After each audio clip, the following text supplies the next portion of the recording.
खसी करता हूँ साइड। जब आप किसी के घर में घुसोगे तो मुझे मारो ना, मैं तैयार हूँ। मेरी जो लेफ्ट लेग है उसके ऊपर प्लेट लगी हुई है। अच्छी बात करने आया हूँ, बोले मास्क पहन ये। नाज़रीन ये प्रोग्राम देखिए, फिर इस पे तबसरा करते हैं। इस कुर्सी की टेक पर अपना हाथ रख रहा हूँ इसलिए कि मेरी जो लेफ्ट लेग है उसके ऊपर प्लेट लगी हुई है, जिसकी वजह से। और मोहतरम स्पीकर साहब, मैं आज मेरा पहला दिन है बहैसियत अपोजिशन लीडर, और मेरी ख्वाहिश थी और मेरी ख्वाहिश है कि हाउस के अंदर हम सिंध के अवाम की बात करें, हाउस के अंदर हम सिंध के इश्यूज की बात करें। और इंशाल्लाह ये दिन है 4, 6, 8, 10 दिन, महीना, 2 महीने ये साइड पे हो जाएंगे, इसकी जंग हम हाउस के बाहर लड़ेंगे।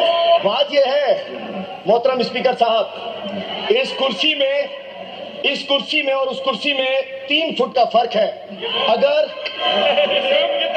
अगर हमें ये बोलने नहीं देंगे तो मोहतरम लीडर ऑफ द हाउस भी बोल नहीं पाएंगे। अल्हम्दुलिल्लाह यहाँ भी कोई 6-8 की अपोजिशन नहीं है, तो मैं समझता हूँ आवाज कोई किसी की दबा नहीं सकता। मैं आज अच्छी बात करने आया हूँ, लीडर ऑफ ऑपोजिशन, अच्छी बात करने आया हूँ। मेरी उस बात को सुना जाए, मेरी बाहर की बात बाहर है।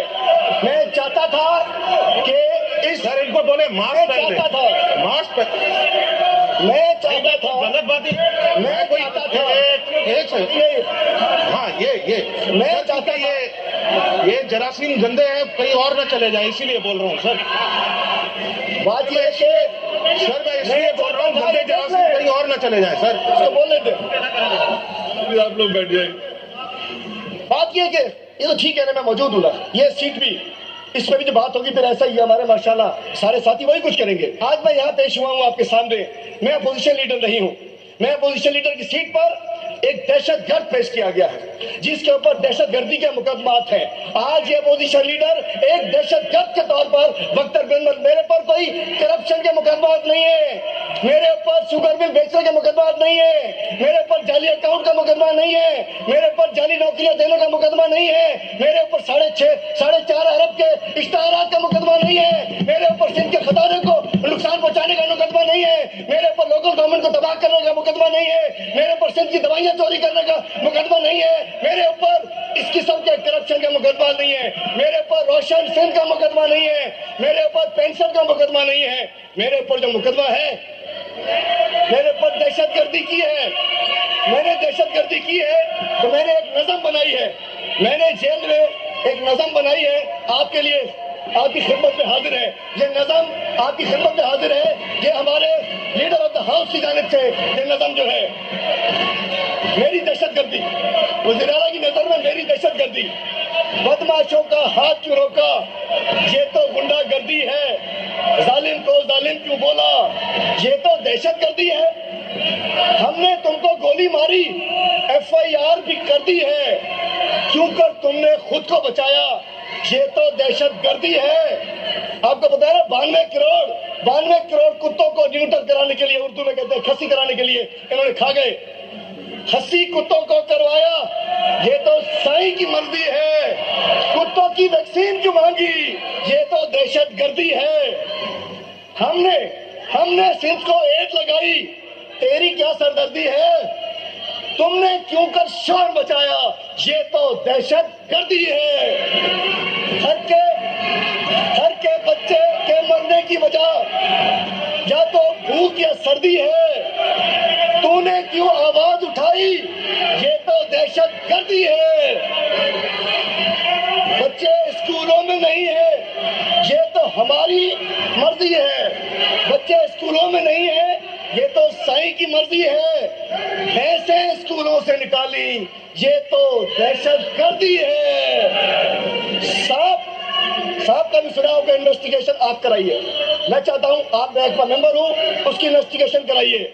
सांप तुम्हारे कमरे में था, ये इल्जाम तो फर्जी है। तुमने सांप को क्यों कर मारा, ये तो दहशतगर्दी है। वज़ीर आला साहब फरमाते हैं, मैं हाकिम हूं, मैं CM हूं, मेरी सिंध में चलती है, करूं हुकूमत या बदमाशी, मेरी दहशतगर्दी है। असेंबली में आकर आप गवाह हैं, میں نے سندھ کے ایشوز کی بات کی ہے, میں نے سندھ میں ویکسین کی بات کی ہے, میں نے سندھ میں ایڈس کی بات کی ہے, میں نے سندھ میں کتوں کی ویکسین کی بات کی ہے, میں نے سندھ میں تھر کی بات کی ہے, میں نے عوام کی بات کی ہے. مجھے ڈو ہی ہوا میں سندھ واسین کی گال کہی, ماں سندھ کے مسکینن کی گال کہی, ماں سندھ کے مالوڑن کی گال کہی, ماں سندھ کے غریبن کی گال کہی. اور اس کے بعد یہ میرے پیچھے لگ جاتے ہیں, اپنی اینٹی کرپشن کو میرے پیچھے لگا دیتے ہیں. اور اس کے بعد ہوتا یہ ہے کہ یہ مختلف نوٹس سب بھیجتے ہیں. اینٹی کرپشن ڈپارٹمنٹ میں اپنا کیس بتا کے وہ چیف سیکرٹری کو کیس بھیجتا ہے, چیف سیکرٹری اس کو ڈکلائن کر دیتا ہے, بورڈ آف ریونیو بھیج دیتا ہے. میرے بھائی, میرے کزن وزیر اعلیٰ صاحب لوگوں سے کہتے ہیں کہ حلیم عادل میرے باپ کی بات کرتا ہے, لیکن جب آپ کسی کے گھر میں گھسو گے, آپ کسی کے بھائیوں میں گھسو گے, آپ کسی کے کزنز میں گھسو, مجھے مارو نا, میں تیار ہوں, مجھ سے جو کرو. جب آپ کسی کے گھر میں گھسو گے تو پھر کوئی بھی لازمی بات ہے ٹٹ فار ٹیٹ. اچھا, یہ حلیم عادل شیخ سے جی سندھ اسمبلی میں اپوزیشن لیڈر ہیں, ان کے ساتھ جو زیادتی ہوئی, ان کا بازو کے اوپر بھی پٹی بندھی تھی اور یہ کہہ رہے ہیں ان کی ٹانگ ٹوٹی ہوئی ہے, اس میں بھی پلیٹ ڈالی ہوئی ہے. ان کی بیوی ہیں زواب بھٹو, ان کے ساتھ زیادتی ہوئی, وہ بھی کہتی ہیں میرا موبائل چھین لیا, میرے ہاتھوں کو پکڑا, مجھے گھسیٹا اور میرے ساتھ زیادتی کی. اور وہ جو چادر اور چار دیواری کا تقدس ہوتا ہے وہ کہیں نظر نہیں آتا. یہ صرف سندھ کی بات نہیں ہے, یہ تو پورے ملک میں ہی یہ حالت ہو گئی ہے. اس سے پہلے کبھی ایسا دیکھنے میں نہیں آیا تھا. اس مرتبہ جو ہو رہا ہے یہ تو کہیں ہونا نہیں چاہیے. اصولی طور پہ تو یہ جمہوری جو ملک ہے, یہ جو اسلامک ڈیموکریٹک آف پاکستان ہے, اس میں جمہور کی آواز کو دبانے کی جس طرح ریاستی کوشش کی جا رہی ہے یہ ٹھیک نہیں ہے. اس سے تو فساد بڑھے گا, لوگوں میں محبت کی بجائے نفرت پیدا ہوگی جو پہلے سے ہی بہت زیادہ ہے. لیکن سندھ کی تو صورت حال ہی ایسی ہے کہ وہاں کوئی بولنے کی جرت نہیں کر سکتا. پورے سندھ پہ پیپلز پارٹی کا ایک لحاظ سے قبضہ ہے اور ان کی وہاں پہ منوپلی ہے. پھر اصول اور قانون اور آئین کو طاقت تو دیکھتی نہیں ہے. طاقتیں یہاں ایک تو مقامی سطح پہ ان پارٹیوں کی طاقت کارگر ہوتی ہے جو حکومتیں بناتی ہیں. اوورال پھر اسٹیبلشمنٹ ہے پورے ملک میں, اس کی طاقت جو ہے مائٹ از رائٹ کا درجہ رکھتی ہے. اور کیوں نہ رکھے, ان کے پاس ڈیفنس کی ذمہ داری بھی ہے, ان کے پاس طاقت بھی ہے. تو پھر یہ مین ٹو مین ویری کرتا ہے کہ کیسا شخص آتا ہے. ایسا شخص ایک آ جاتا ہے جو مارشل لا لگاتا ہے ضیاء الحق کی شکل میں, تو یہی وہ پیپلز پارٹی تھی, چاروں صوبوں کی زنجیر تھی, اس کو سکیڑ کے وہ یہاں صوبہ سندھ تک محدود کر دینے کی اس کی کوشش تھی. اس نے بتدریج ایسے کام کیے جمہوریت کے خلاف کے جبر سے اس پارٹی کو محدود کر دیا. اب علاقائی پارٹیاں بن کے رہ گئی ہیں. جمہوری سسٹم میں وہ نئی قیادت سامنے آنے کے سارے راستے بند کر دیے گئے ہیں. یونین بازی جو ہوتی تھی اداروں میں, سرکاری بڑے اداروں میں, اسکولوں میں, یونیورسٹیوں میں اور انڈسٹریز میں, اس کا کلا کما کر دیا گیا. اس لیے نہ قیادت بنے گی, نہ بانس ہوگا, نہ بانسری بجے گی. اسی کے مصداق ایسا ہی ہو رہا ہے. قیادت کا فقدان ہے.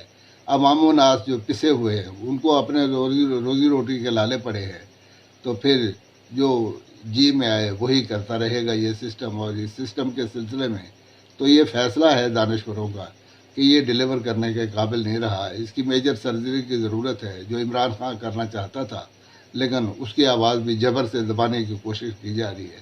آرٹیفیشلی حکومتیں بنائی جاتی ہیں, حکومتیں ہٹائی جاتی ہیں, نئے نئے تجربات کیے جاتے ہیں, لیکن آج تک ایسے تجربات میں عوام الناس کے حق میں اور وطن عزیز کے فیور میں تو کچھ نہیں نکلا.